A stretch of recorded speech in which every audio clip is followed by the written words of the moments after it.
ਸਿੱਧਾ ਚੱਲਦੇ ਹਾਂ ਦਿੱਲੀ, ਜਿੱਥੇ ਆਮ ਆਦਮੀ ਪਾर्टी ਵੱਲੋਂ ਪ੍ਰੈਸ ਕਾਨफ्रेंस ਨੂੰ संबोधित किया जा रहा है।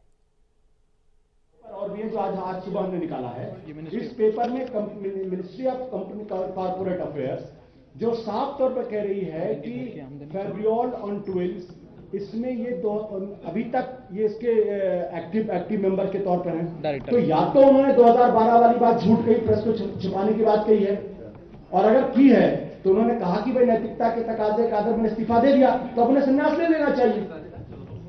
कुल मिला के तो हम ये कहना चाह रहे हैं कि अभी ये हमने सबूत दिए हैं जिनसे साबित हो रहा है कि सतीश उपाध्याय जी ने जो कल कहा था, उनके घर की आमदनी लोगों के घरों में तेज चलने वाले मीटर लगा लगा के चल रही है, उनके घर की रोजी रोटी। तो अब वो इसको एक्सेप्ट करें।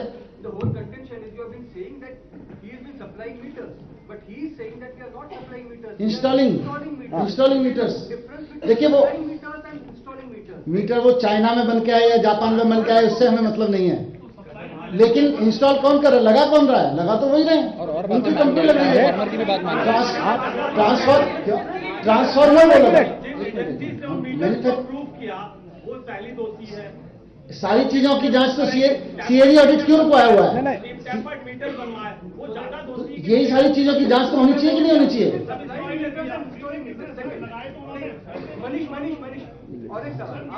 देखिए, आप जो बात कह रहे हैं, हम यही तो कह रहे हैं, ये पूरा नेक्सस उजागर होना चाहिए। फॉल्टी मीटर किसने बनाए, किसने खरीदे, किसने इंस्टॉल किया। आप एक प्रश्न लीजिए, आप एक प्रोडक्ट को इंस्टॉल करने जा रहे हैं, आप कोई प्रोडक्ट को लगाने जा रहे हैं, आप उस प्रोडक्ट को चेक नहीं करोगे कि अच्छा है बुरा है, आप आंख बंद करके ले लो, आंख बंद कर लगा लो। ये बहुत बड़ा नेक्सस, बड़ा माफिया काम कर रहा है। इस माफिया की वजह से ही दिल्ली के अंदर जो पावर कंपनीज का जो ऑडिट होना चाहिए, जिसकी शुरुआत अरविंद केजरीवाल की सरकार ने की थी, वो पिछले 7 महीने से बंद पड़ी हुई है। क्यों? क्योंकि जिस दिन वो ऑडिट क्लियर हो जाए, और कैग लगातार ये कह रहा है कि ये कंपनीज कोऑपरेट नहीं करें, कई बार कहा जा चुका है, उसके बावजूद पिछले 7 महीने में बीजेपी की सरकार ने उस पर किसी तरीके का एक्शन नहीं किया। ये मन में संदेह पैदा करता है, कहीं ऐसा तो नहीं कि चूंकि बीजेपी के अध्यक्ष महोदय उस पार्टी से संबंधित है और पावर के ठेकेदार हैं उस कंपनी में, इसलिए ऐसा हो रहा। तो मैं बहुत स्पष्ट, ये पूरा नेक्सस, आपकी बात सही है, कॉन्फ्लिक्ट ऑफ इंटरेस्ट, पूरा नेक्सस आना चाहिए। हमें नहीं कह रहे इलीगल है, मैं कह रहा हूं कॉन्फ्लिक्ट ऑफ इंटरेस्ट का मामला है। आपने झूठ बोला, 2012 के बाद आपने इस्तीफा दे दिया, हमने आपको कागज दिखा दी कि उन्होंने इस्तीफा नहीं दिया है, वो आज भी जमे हुए, आज भी बने हुए हैं, तो इस्तीफा दिया वो। और इनके घर की अगर होगी इससे चलती है। नहीं, देखिए सवाल ये है कि नहीं, आप बता दीजिए ना कि हमने कमेटी, हमने इसकी जांच शुरू कराई थी और एक मीटर की जांच शुरू कराई थी। अब डे टू डे ऐसे मॉनिटरिंग थोड़ी हो रही थी। सैंपल जांच का आदेश कर दे सरकार। मनीष जी और संजय जी, आपसे पुरानी साथी आपकी किरण बेदी ने आज बीजेपी ज्वाइन किया। हालांकि वो कहां से लड़ेंगी इसका खुलासा नहीं किया, लेकिन लड़ेंगी जरूर, ये कह दिया गया है। तो आप ये कैसे देखते हैं कि आने वाले चुनाव दिल्ली के किरण बेदी वर्सेस अरविंद केजरीवाल होने जा रहा है? सर, इसी में एक सवाल ने आपका साथ यही छोड़कर कहते हुए छोड़ा था कि वो कोई पॉलिटिकल पार्टी ज्वाइन नहीं कर रही। देखिए, आज जानकारी मिली कि किरण बेदी जी ने भारतीय जनता पार्टी की सदस्यता ग्रहण की है। ये हम सब लोगों को आश्चर्य करने वाली घटना थी।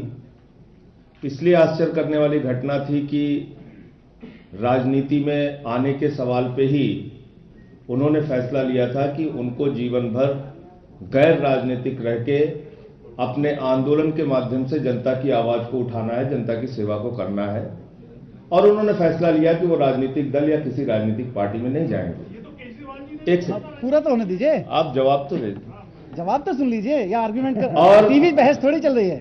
आज जब उन्होंने भारतीय जनता पार्टी की सदस्यता ली तो इससे हम सारे लोगों को आश्चर्य हुआ, लेकिन उनकी अपनी सोच है, उनकी अपनी विचारधारा है, उनकी अपनी स्वतंत्रता है। वो उस पार्टी में गई हैं, उनको शुभकामनाएं। वो उस पार्टी के लिए काम करेंगी, प्रचार करेंगी, या उनको मुख्यमंत्री के तौर पे उनकी नई पार्टी भारतीय जनता पार्टी उनको प्रस्तुत करेगी। ये तो अभी देखना होगा, क्योंकि अभी तक की जानकारी के हिसाब से उनको कोई मुख्यमंत्री के तौर पर प्रोजेक्ट कर रही है बीजेपी, ऐसा कहीं नहीं है। मोदी जी के ही सहारे दिल्ली की भी नैया पार करना चाहती है भारतीय जनता पार्टी। वो उन्हीं का नाम लेके, उन्हीं के प्रचार के माध्यम से चुनाव में रहेगी। लेकिन ये जरूर स्पष्ट है कि जिन आंदोलन के साथियों ने इस बात का विरोध किया कि राजनीतिक प्रक्रिया में शामिल नहीं होना चाहिए, आज वो सारे लोग उन्हीं राजनीतिक प्रक्रियाओं में शामिल हो रहे हैं।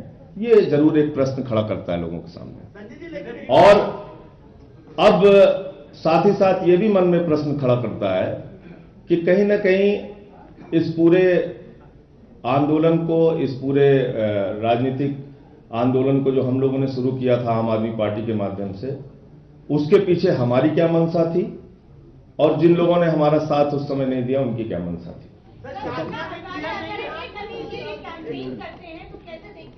ये तो हाइपोथेटिकल। अन्ना जी तो बार बार कहते रहे कि वो राजनीतिक किसी पार्टी का प्रचार नहीं करेंगे। अच्छा, ये प्रेस रिलीज खबरां दी दुनिया विच आओ, साडे नाल कदे भी किते भी जुड़ो। आपां मिलांगे फेसबुक ते, असीं दिखांगे यूट्यूब ते, सानू फॉलो करो ट्विटर ते।